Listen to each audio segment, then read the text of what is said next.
Buenas tardes, profesor. Nosotros somos el grupo número 8, conformado por Cintia Palacios, Daniela Moreira y mi persona, Richard Peñafiel. Nuestro tema es Derechos Humanos del Ecuador. Como primer literal tenemos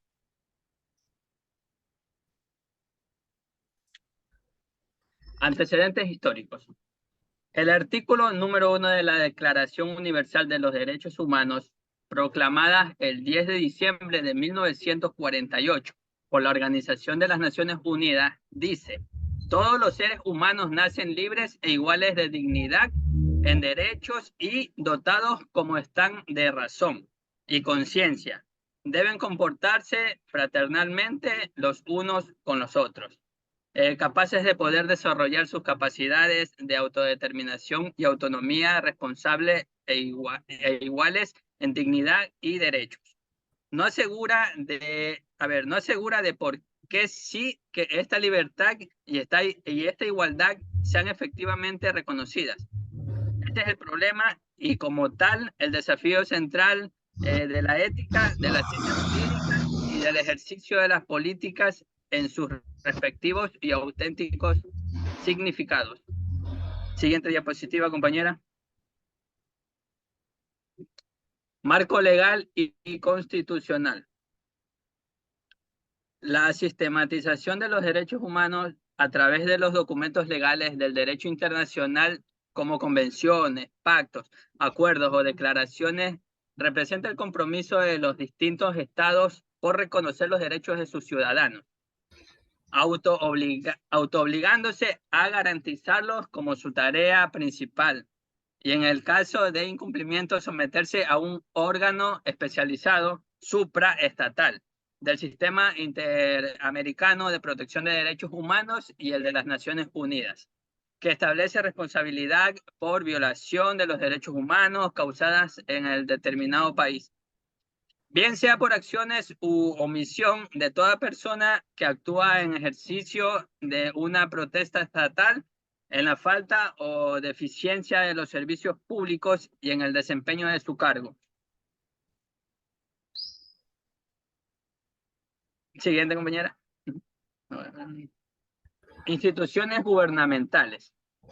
En el ámbito internacional, solo a partir de la Segunda Guerra Mundial, la Organización de las Naciones Unidas concibe la protección de los derechos de las minorías. Con respecto a los pueblos indígenas, en el año 1989 se aprueba el convenio 169 de la OIT y en el año de 2007 la ONU adopta la Declaración sobre Derechos de los Pueblos Indígenas.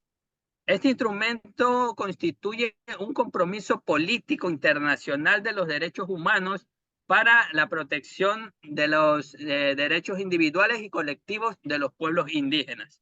Además, es un logro del arduo trabajo realizado por representantes de gobiernos, líderes indígenas y organizaciones no gubernamentales.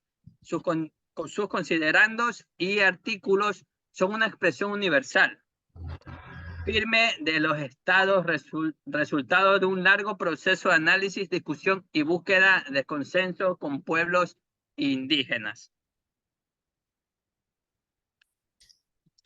Coordinación interinstitucional. Los derechos de los pueblos tienen la finalidad de proteger los derechos de la humanidad, por lo que está conformado por el derecho a la paz, derecho a un medio ambiente sano, derecho al desarrollo, derecho a una vida digna, derecho a la justicia internacional. Se refiere a la protección de las nacionalidades o pueblos como unidades culturales que habitan un territorio, como son los pueblos indígenas, afroecuatorianos, montubios, etc., quienes tienen el derecho a la tierra y al territorio, a la identidad cultural y a la libre determinación, justicia y derecho propio, consulta y participación en la toma de decisiones, al desarrollo de la propiedad intelectual. A continuación, mi compañera Cintia.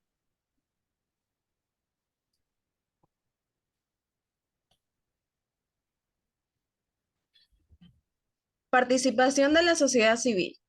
Las organizaciones de sociedad civil, OSC, son las son expresión de la iniciativa de los ciudadanos para alcanzar el bienestar común, abogar por el bien público y asumir responsabilidades frente al conjunto de la sociedad. Estas organizaciones comparten las siguientes características comunes: el bien común, ser no gubernamentales, autogobernadas, democráticas, estructuradas, de fines y objetivos lícitos, de adhesión voluntaria, no lucrativas, capaces de poseer patrimonio y no subsistir exclusivamente de asignaciones del Estado. Mecanismos de protección.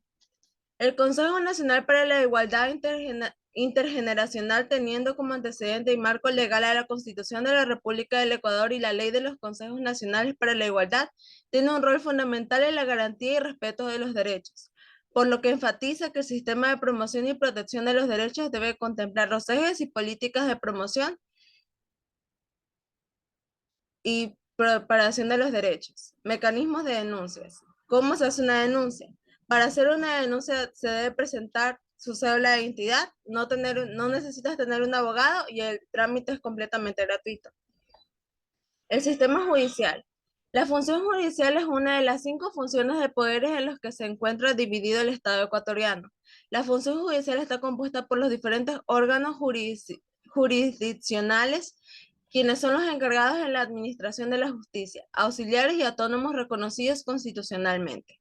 El órgano jurisdiccional de mayor jerarquía es la Corte Nacional de Justicia, mientras que el órgano de gobierno y administración de esta es el Consejo de la Judicatura. Mecanismos para la protección de niños. Incrementar la acción defensorial de prevención, promoción y protección de los derechos de niñas, niños y adolescentes, incentivando el posicionamiento institucional, la incidencia y las capacidades del equipo defensoral mediante el asesoramiento y acompañamiento a unidades desconcentradas, generación de estrategias directrices, lineamientos, procesos y procedimientos para la protección de casos protección de casos, identificación y gestión de situaciones sistematizadas, generalizadas y de relevancia social. Educación y capacitación. Se recomienda a los estados que elaboren planes de acciones nacionales mediante los cuales se mejore y fortalezca la promoción y protección de los derechos humanos. El Plan Nacional promueve los derechos humanos bajo una perspectiva integral, a través de medidas y actividades concretas contenidas en los planes operativos de derechos humanos, elaborados por los sectores involucrados: consumidores, diversidad sexual, migrantes, extranjeros, refugiados, desplazados, apátridas, personales de la tercera edad, pueblos afroecuatorianos, trabajo y educación. A continuación, mi compañera Daniela.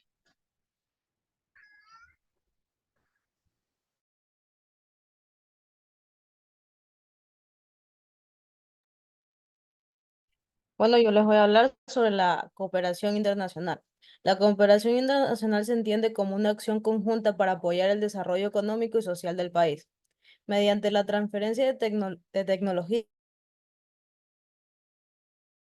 conocimientos, experiencias o recursos por parte de países con igual o mayor nivel de desarrollo, organizaciones multilaterales, organizaciones no gubernamentales y de la sociedad civil. También se conoce como cooperación para el desarrollo y es un concepto global que se comprende diferentes modalidades de ayuda, que influyen hacia los países de menor desarrollo relativo. En el sentido, el área de cooperación y asuntos internacionales es la instancia responsable de identificar, formular,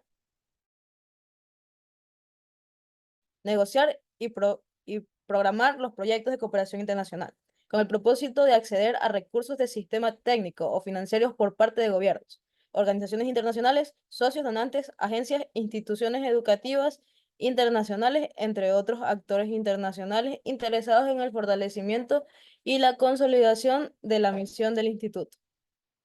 Siguiente diapositiva, por favor.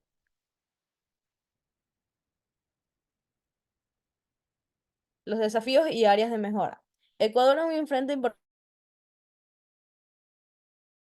desafíos en materia de derechos humanos, por ejemplo, con respecto a la independencia judicial, al uso excesivo de la fuerza por parte de miembros de las fuerzas de seguridad y a la protección del derecho a la privacidad y los derechos de los pueblos indígenas, las mujeres, los niños y niñas y las personas del colectivo LGBT y los refugiados. Durante años la corrupción, la ineficiencia y la interferencia política han caracterizado el Poder Judicial del Ecuador. Durante el gobierno de Correa, altos funcionarios y miembros del Consejo de la Judicatura interfirieron en casos en los cuales tenían interés el gobierno, así como el nombramiento y la institución de jueces. Siguiente diapositiva. Promoción de una cultura de derechos humanos. La promoción es un término muy general y abarca una amplia gama de posibles actividades. Para promover los derechos humanos, las instituciones nacionales podrán dedicarse a informar y educar acerca de derechos humanos, fomentar el desarrollo de valores y actitudes que respalden los derechos humanos, alentar las medidas que permitan defender los derechos humanos para que no se violen. Para informar y educar hay que sensibilizar a la opción acerca de los derechos humanos e impartir conocimientos al respecto. La protección de los derechos humanos depende de que las personas conozcan los derechos que se disfrutan y los mecanismos que existen para hacer respetar esos derechos. Analógicamente, se deben hacer conocer a todos los miembros de la sociedad las responsabilidades que les incumben, conforme al derecho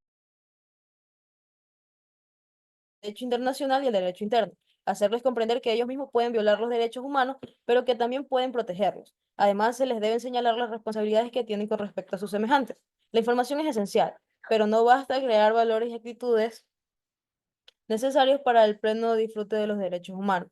Para promover estos derechos es preciso desarrollar una cultura del respeto y la observancia de los derechos humanos a nivel nacional. Una cultura en la cual el conocimiento de los derechos humanos y la responsabilidad se vea reforzada por la determinación de llevar ese conocimiento a la práctica. Siguiente diapositiva.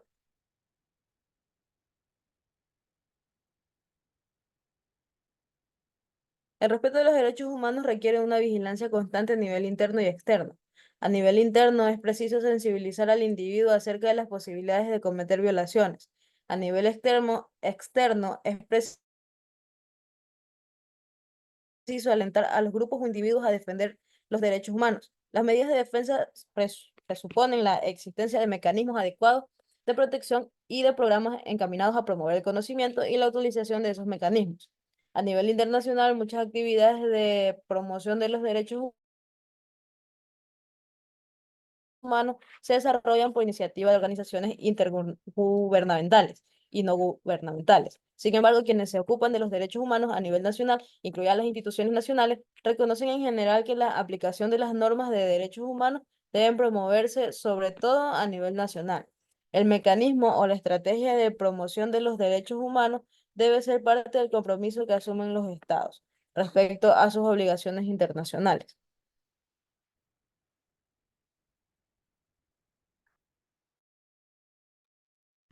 Bueno, en conclusión, sobre los derechos humanos, dice que para avanzar en la protección de los derechos humanos en Ecuador es crucial fortalecer las instituciones democráticas, mejorar la aplicación de las leyes, promover la igualdad y la inclusión social, así como garantizar la participación activa de la sociedad civil en el monitoreo y la defensa de de los derechos humanos.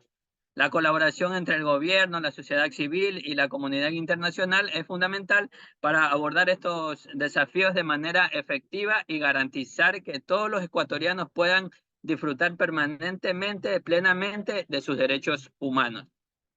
Muchas gracias.